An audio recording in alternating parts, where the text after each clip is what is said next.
У половины жителей региона после ковида выявляют проблемы с сердечно-сосудистой системой. Такие результаты показала углубленная диспансеризация. Впрочем, беспокоит медиков и тот факт, что далеко не все спешат пройти это углубленное обследование. На приеме пациенты часто признаются, что не ходят в поликлинику больше 3 лет.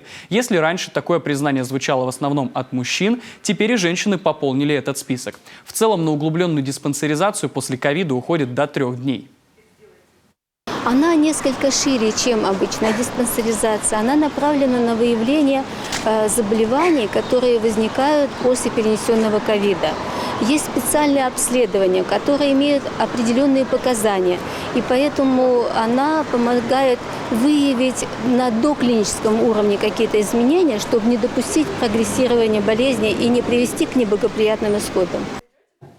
Кроме сердечно-сосудистых патологий, выявляют также когнитивные нарушения, и чаще всего это проблемы со сном и памятью.